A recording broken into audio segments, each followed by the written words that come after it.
En este video vamos a ver los tres estilos a los que les falta, que tienen un pequeño desbalance en alguno de estos aspectos de la amabilidad o de la firmeza. Y en el siguiente video vamos a ahondar en ese estilo de autoridad al que todos debemos tender y cómo se vería reflejado en nuestro día a día. Vamos a mirar entonces ese estilo de autoridad permisivo, un estilo en que la amabilidad es muy alta, pero la firmeza es muy baja. Es decir, los docentes van a ser muy flexibles y tolerantes con el comportamiento de los estudiantes porque van a evitar conflictos y confrontaciones. Podemos fallar siendo permisivos de dos maneras. Podemos fallar desde el inicio porque no establecemos límites claros, porque no dialogamos con nuestros estudiantes sobre los acuerdos de clase que vamos a tener, porque no marcamos las consecuencias naturales que van a tener estos acuerdos si no se cumplen o si se cumplen. Pero también esta falla se puede presentar.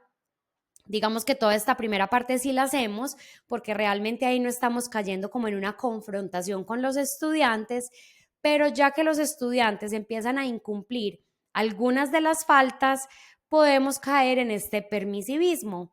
Puede ser que lo hagamos haciéndonos los de la vista gorda, simplemente dejándolo pasar e ignorándolo, o puede ser que nos quedemos simplemente en el conversar con los estudiantes, pero no lleguemos a una consecuencia. Y muchas veces, cuando hablamos de todas estas nuevas corrientes de disciplina positiva, de disciplina con conciencia, de educación con conciencia, etcétera, esta es una de las malas interpretaciones que se hace.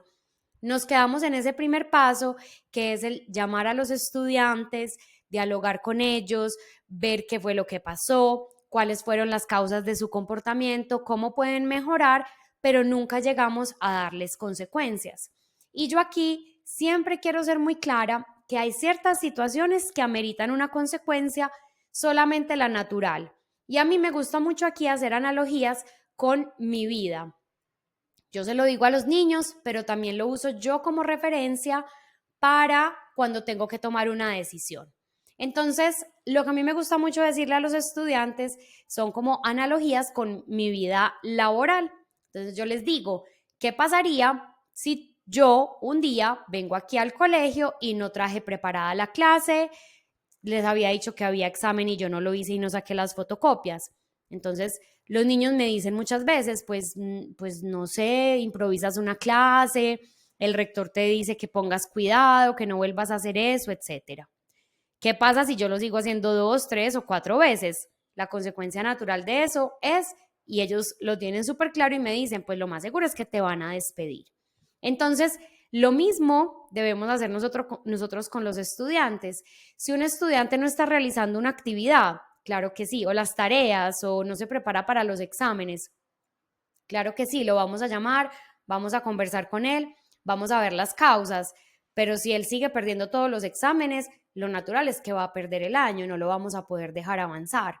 Lo mismo les digo con, por ejemplo, faltas en el comportamiento con otros compañeros. Entonces les digo, ¿qué pasa si yo le contesto mal a un docente?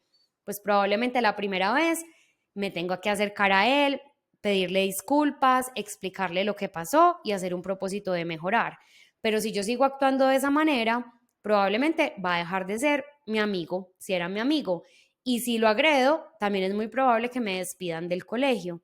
Entonces lo mismo hablo con ellos. Si tú un día tienes una falta con uno de tus compañeros, evidentemente la primera consecuencia natural es que tú lo tienes que buscar, tienes que explicarle qué pasó, las razones, pedirle disculpas y tratar de mejorar.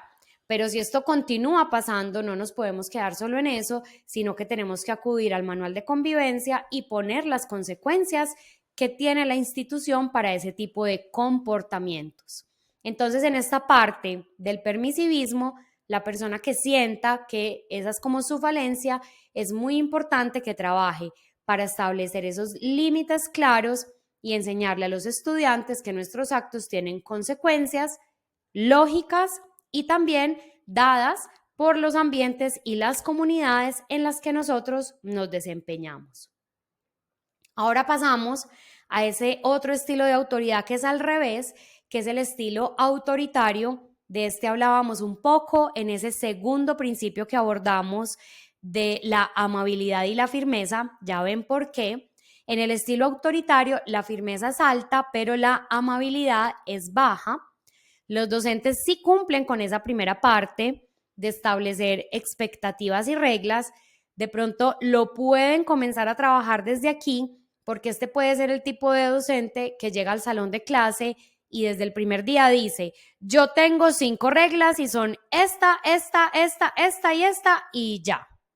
Entonces, desde ahí ya podemos empezar a meter un poco de amabilidad para dialogar con los estudiantes, como yo les decía, acuerdos de clase y ver qué podemos hacer para que nuestra clase funcione como tiene que funcionar. Retomando la idea, estos son docentes que tienen muchas reglas y expectativas, pero no van a manejar mucho la flexibilidad y generalmente van a tener castigos o sanciones, no consecuencias naturales cuando sucede algo inadecuado en la clase. Entonces, podemos ver acá 2 tipos. Unos son, y yo sé que les voy a contar el ejemplo y no saben la cantidad de mensajes que yo recibo cuando comparto esto en mis redes sociales de que si eso todavía pasa. Sí, profes, todavía pasa.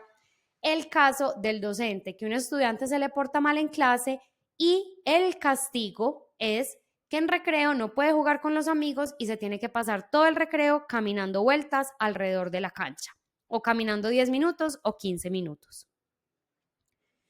El estudiante no hizo la actividad, consecuencia, en el almuerzo no se puede sentar con los amigos, se tiene que quedar solo y no puede hablar con nadie. Estos son castigos que no tienen absolutamente ninguna relación con lo que el estudiante hizo y por lo tanto no le están enseñando nada.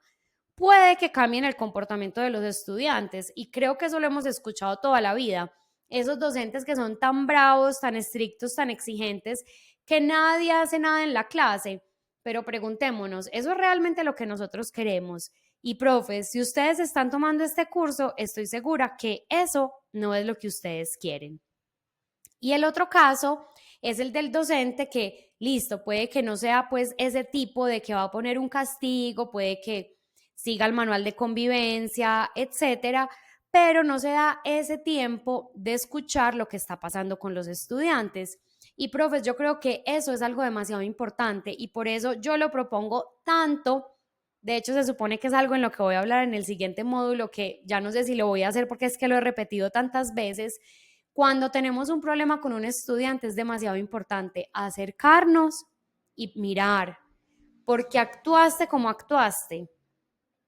Porque es que con lo que ellos nos cuentan vamos a poder realmente ayudarlos. Simplemente decir, el manual de convivencia dice que si hiciste esto queda suspendido, no nos va a ayudar a ver cómo le podemos dar herramientas a ese estudiante para que mejore para la vida. Entonces, de acuerdo a la disciplina positiva, en este estilo de autoridad necesitamos poner un poco más de amabilidad, de empatía, de diálogo con los estudiantes, de escucha, de construcción en comunidad para que podamos crear un ambiente más respetuoso y colaborativo. Y llegamos al último estilo de autoridad de estos 3 que estamos mirando primero, a los que les falta algo, que este es al que le falta todo. Le falta firmeza, pero también le falta amabilidad. Yo diría que estos son unos tipos de docentes que muchas veces están en la vocación docente porque no les queda de otra. Ya sea porque llegaron a esto de casualidad, no conseguían trabajo en su profesión y ahí llegaron, o porque desafortunadamente nuestra profesión es tan dura que con el paso de los años se fueron desilusionando y les falta un completo involucramiento y responsabilidad con sus estudiantes. Acá podemos ver docentes que no tienen estructura, que no tienen límites, que los estudiantes no tienen ninguna orientación ni dirección. Ellos pueden estar ausentes en las tomas de decisiones. Esto ya les he hablado como de este tipo de docente que es el que no se toma nada como si fuera su problema, todo va para el director de grupo o todo es pongo un castigo y ya, o que pierdan la materia, no hacen absolutamente nada. Esta actitud en muchas ocasiones puede parecer una actitud permisiva, En realidad lo que falta es guía y apoyo para los estudiantes y esto obviamente va a tener un impacto muy negativo. Pues este docente realmente tendría que trabajar todo. Creo que lo primero que tendría que trabajar es cuestionarse su labor docente y aunque pues esto no lo vamos a encontrar en ningún manual de disciplina positiva y no es el tema de este curso, yo pienso, profes, que muchas veces es muy válido decir, este ya no es mi camino o realmente nunca lo fue y quiero buscar otro. Porque pensemos que si nosotros estamos en esta postura, en que realmente estamos yendo para que nos paguen, no nos importa, no hacemos nada para formar a nuestros estudiantes, ni en lo académico, ni en lo formativo, ni como personas, ni en su función en una sociedad, ¿para qué estamos? Pensamos que era lo nuestro, no lo fue por muchos años, pero ya estamos cansados. Perfectamente podemos tomar un paso al lado y dejar a otras personas que realmente se quieran involucrar a que se involucren. Y no está mal, no está para nada mal, pero no podemos continuar con una actitud negligente en la que realmente no le estamos ayudando a nuestros estudiantes a ser unas personas íntegras para que después puedan ayudar en la construcción de la sociedad.